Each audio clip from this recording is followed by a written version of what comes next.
Cuando Dos Fast, Dos Furious se estrelló contra las pantallas en el verano de 2003, muchos la vieron como una secuela apresurada, un producto de estudio sin alma tras la ausencia de su estrella principal.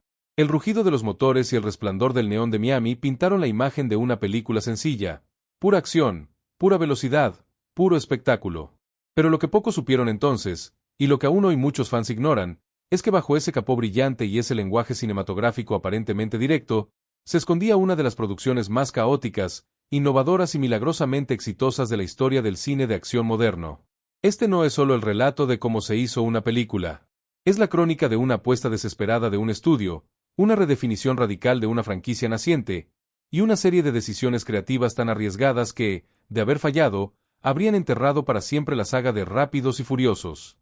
Desde rechazos millonarios y guerras de casting hasta acrobacias imposibles y un plan maestro de villanos que nunca llegó a la pantalla, cada fotograma de esta película contiene una historia secreta.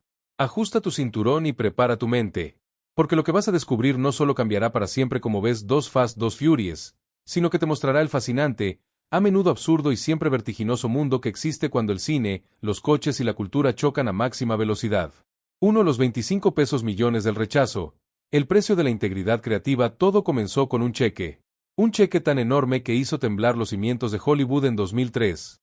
Universal Studios, ebria del éxito inesperado de The Fast and the Furious, ofreció a Vin Diesel la astronómica suma de $25 millones para que repitiera su papel como Dominic Toretto. En la economía cinematográfica de la época, esta cifra no era una oferta, era una declaración de principios, un reconocimiento de que él era el alma indiscutible de la franquicia. Diesel, sin embargo, hizo lo impensable, dijo que no.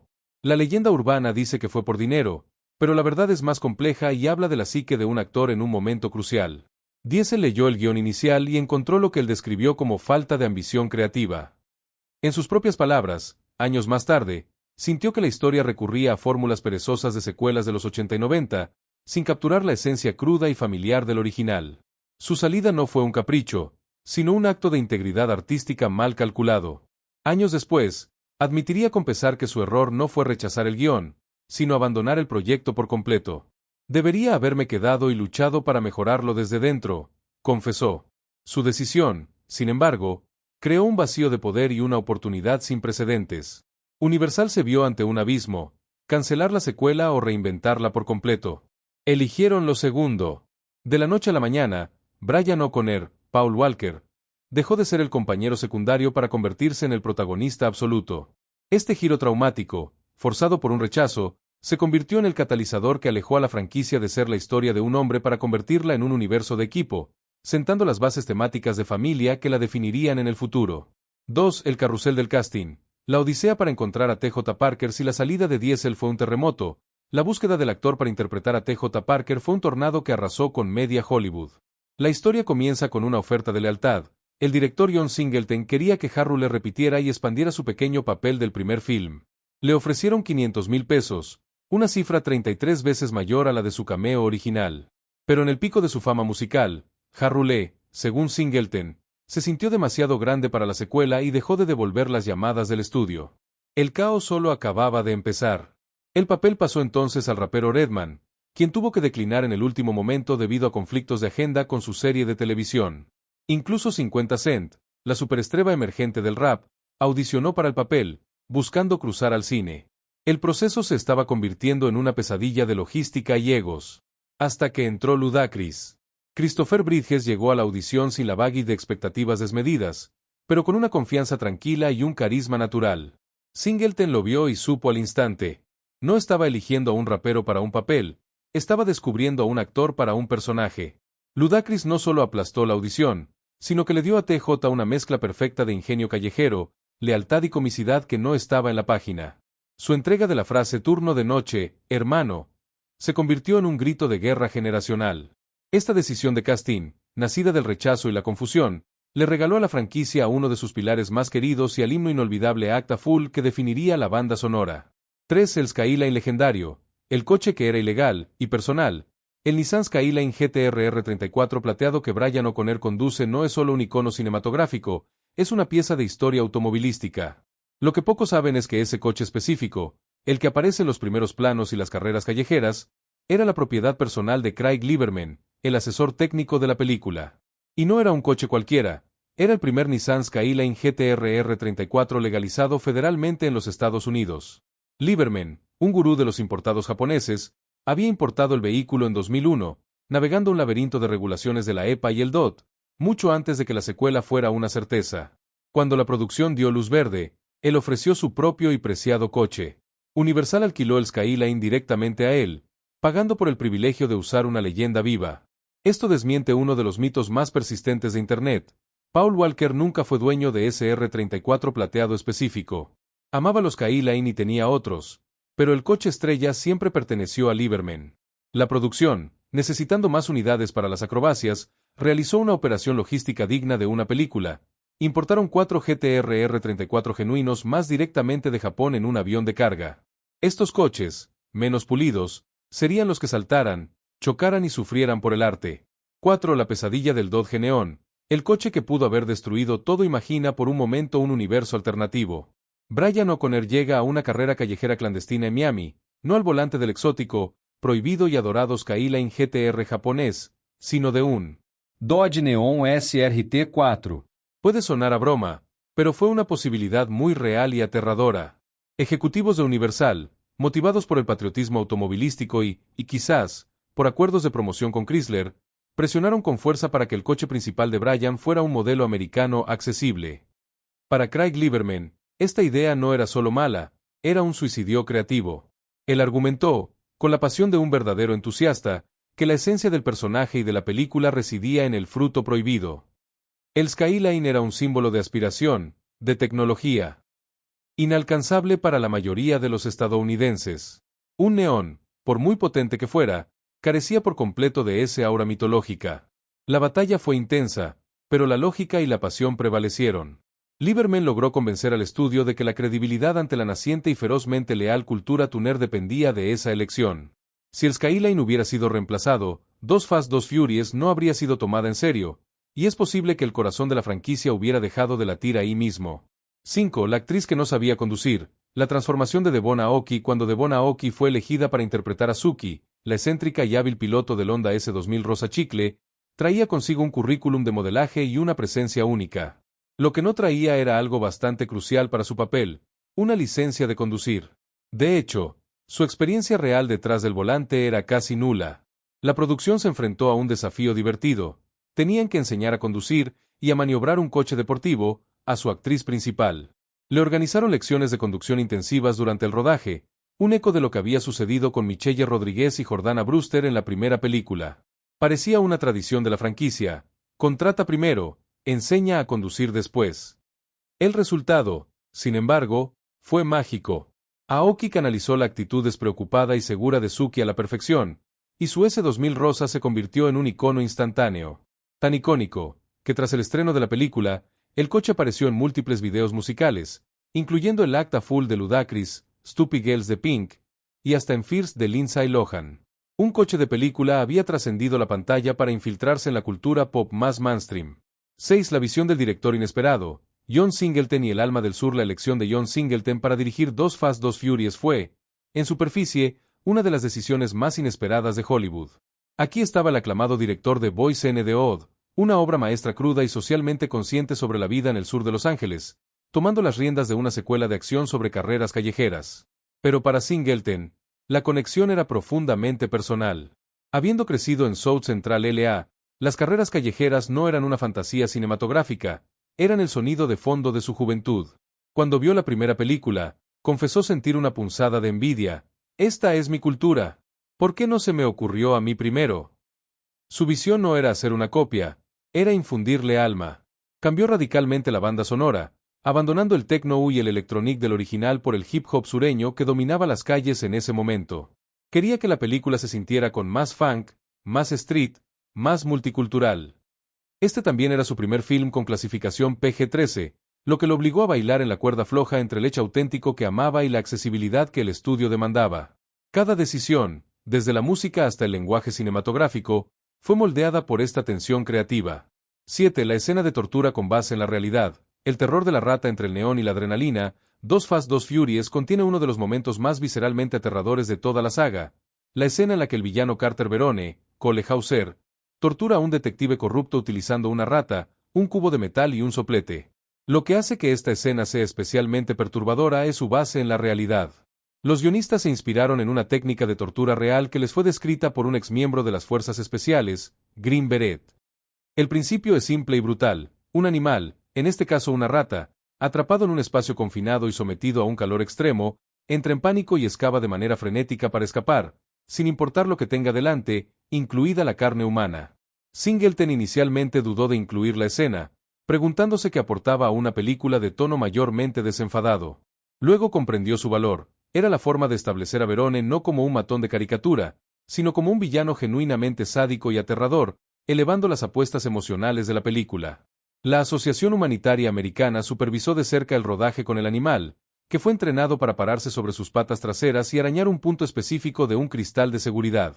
8. La mansión del villano. La casa de Stallone, la opulenta y moderna mansión que sirve como guarida de Carter Verone en Coral Gables, no era un set. Era una propiedad privada, y su dueño añadía una capa extra de leyenda a la producción, Sylvester Stallone. Ubicada en el 132ª Road, esta propiedad de 14 acres con vistas a la bahía de Biscayne era el epítome del lujo de Miami. Construida en 1971, era vecina de la famosa Villa Vizcaya, que apareció en Ace Ventura. Alquilar la casa de una leyenda del cine de acción como Stallone para la guarida del villano era un guiño metacinematográfico perfecto. Cole Hauser, que interpretaba a Verone, había trabajado antes con Singleton en Eager Learning, lo que les permitió construir una química basada en la confianza mutua.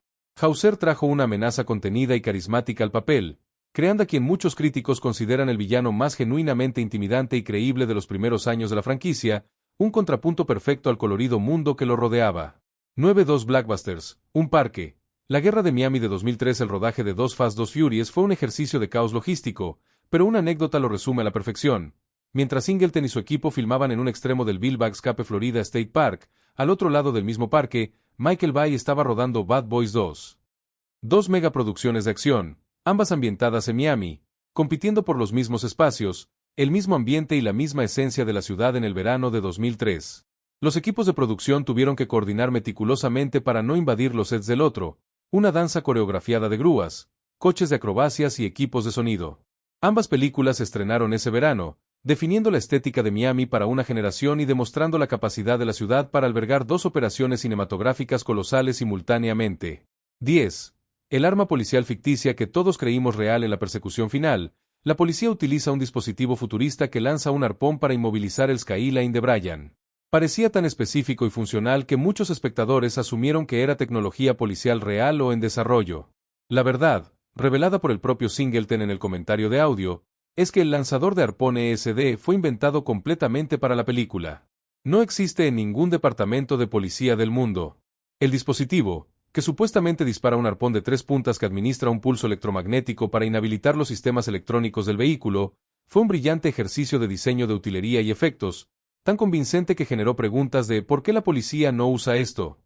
Curiosamente, en los años posteriores se han desarrollado tecnologías reales que utilizan pulsos de radiofrecuencia para detener motores, pero nada con el dramático impacto visual del arpón de la película. 11. La escena de amor que Eva Méndez cortó. Eva Méndez, en su papel de la agente encubierta Mónica Fuentes, tuvo una influencia directa y poco común en el montaje final. Originalmente, el guión incluía una escena amorosa más explícita entre Mónica y Brian O'Connor. Méndez, reflexionando sobre su personaje, solicitó personalmente que la escena fuera eliminada. Su razonamiento fue notablemente consciente. Argumentó que Mónica, quien ya mantenía una compleja relación física y emocional con Verone, acostarse con Brian tan rápido sería inconsistente con su dignidad y reduciría su agencia. También pensó en el público joven, incluyendo a sus propias sobrinas. Singleton, respetando su perspectiva, accedió de inmediato. Es un raro ejemplo de una actriz abogando por menos contenido íntimo para servir mejor a la integridad del personaje y de la historia. 12. Los coches reciclados que nadie notó. Easter eggs mecánicos. El Toyota Supra naranja que conduce Slapjack en la carrera inicial de la película esconde un pasado glorioso. Es exactamente el mismo coche que Paul Walker condujo en la primera película. Tras el rodaje de The Fast and the Furious, la producción guardó el vehículo y lo reconvirtió para la secuela, modificando su pintura y detalles. De manera similar, el Mazda RX-7 de Orange Julius había sido uno de los coches que hizo de stand double para el RX-7 rojo de Dominic Toretto en el original. Esta práctica de reciclar los coches estrella de una película a otra creó una continuidad mecánica secreta que los fans más astutos han celebrado como un easter egg. Los coches contra los que Brian corre al principio representan, en orden inverso, a los ganadores de las grandes carreras del primer film, un guiño sutil a los eventos anteriores. 13. Roman Pearce, un personaje creado desde cero. Tyrese Gibson no entró en un papel existente. El personaje de Roman Pearce fue construido desde cero alrededor de él. Tras la salida de Diesel, Universal tenía dos guiones en desarrollo paralelo, uno con Dominic Toretto y otro sin él. Cuando Diesel dijo no, el estudio optó por el segundo camino. El director John Singleton ya había trabajado con Tyrese en Baby Boy, su debut actoral, y confiaba plenamente en su carisma y química con Paul Walker. Se creó entonces a Roman, el amigo de la infancia de Brian, con una relación cargada de rencor y lealtad. Curiosamente, borradores iniciales hacían a Brian directamente responsable del arresto de Roman años atrás, un conflicto más personal que finalmente se suavizó, aunque la tensión entre ellos siguió siendo el motor emocional de la historia. 14. El salto al barco, filmado en una sola toma, la acrobacia culminante de la película, en la que Brian estrella el Chevrolet Camaro Yenko contra el yate de Verone, es una hazaña de ingeniería y planificación que tomó 3 meses preparar y se ejecutó a la perfección en la primera toma. El equipo de acrobacias, coordinadores y el director de efectos especiales pasaron meses calculando ángulos, velocidades y trayectorias, llegando incluso a crear animaciones por computadora en 3D para previsualizar cada detalle. Construyeron una rampa especial y un sistema de poleas para catapultar el Camaro. Singleton esperaba necesitar múltiples tomas, arriesgando varios coches, pero cuando el equipo ejecutó el salto por primera vez, el resultado fue tan perfecto y cinematográfico que cancelaron inmediatamente los intentos restantes. El coche usado fue vaciado y rellenado con espuma expansiva para que flotara brevemente tras el impacto, creando esa imagen icónica del muscle car sobre las olas. 15. La pasión real de Paul Walker. Más que un actor, un entusiasta a diferencia de muchos de sus colegas, Paul Walker no estaba simplemente interpretando a un amante de los coches, él era uno en la vida real.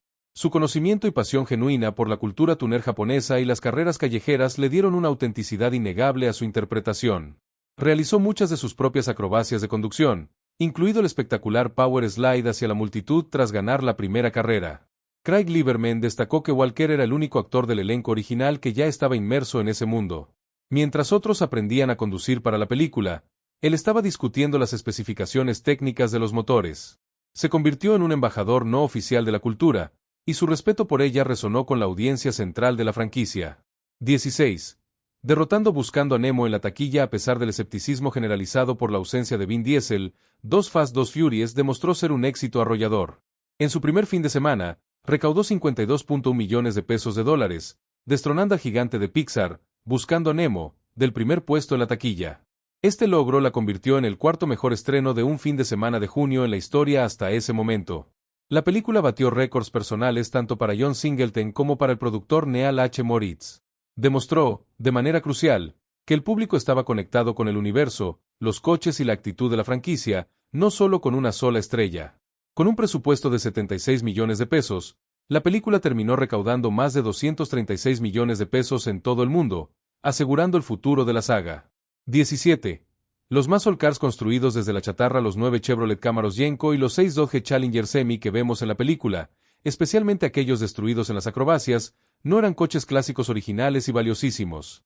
Eso habría sido un sacrilegio automovilístico y un despilfarro económico. En su lugar, el equipo de producción compró chasis y carrocerías en condiciones deplorables, a veces poco más que cascarones oxidados, y los reconstruyó desde cero para que parecieran los muscle cars legendarios. Cada detalle, desde los gráficos hasta los motores, muchos de ellos modernos con apariencia clásica, fue fabricado para la pantalla. Uno de los cámaros de acrobacias, el que sobrevivió relativamente intacto, fue conservado y restaurado por el proveedor de piezas. Años más tarde, fue subastado por Barrett Jackson, completo con el arnés de cámara original, fotos firmadas por el elenco y el guión de la película, convirtiéndose en una pieza de historia cinematográfica preservada. 18. La audición nerviosa de André 3000 antes de que Ludacris asegurara el papel, otro ícono del hip hop sureño probó suerte. André 3000, de Outkast. Años después, el propio artista admitió con honestidad y humor que su audición fue un desastre. Estaba increíblemente nervioso, confesó. Si yo me viera en esa audición, no me contrataría. Bromeó diciendo que si alguna vez entraba en la franquicia, debería llamarse Flautas y Furiosos, en referencia a su etapa musical más jazzística. Su franqueza sobre el proceso subraya la imprevisibilidad del casting.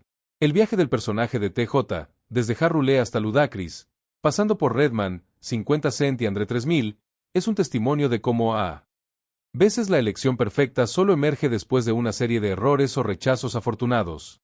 19. El cameo oculto del productor y la estética del neón. El productor Neal H. Moritz, arquitecto clave de la franquicia, tiene un breve cameo en la película. Es uno de los policías que gira bruscamente su coche durante una persecución. Es un guiño fugaz, pero simbólico de su involucración total en el proyecto. Otro dato técnico fascinante es el uso extensivo de luces de neón. Fue tanta la iluminación personalizada en los interiores de los coches, que la producción tuvo que contratar a un especialista técnico cuya única función era asegurar que el neón se capturara correctamente en cámara. Este estilo visual, con los habitáculos brillando en colores vibrantes contra la noche de Miami, se convirtió en la firma estética de la película, diferenciándola visualmente de los tonos más terrosos y diurnos del original de Los Ángeles. 20. La conexión con Grand Theft Auto, Vice City. Para los jugadores de la generación, hay una familiaridad inquietante en los escenarios finales de la película. Las localizaciones utilizadas en los últimos 15 minutos de Dos Fast Dos Furious, los muelles, los puentes, las islas, la arquitectura, son los mismos lugares que inspiraron el diseño del videojuego Grand Theft Auto, Vice City de Rockstar Games, lanzado el año anterior.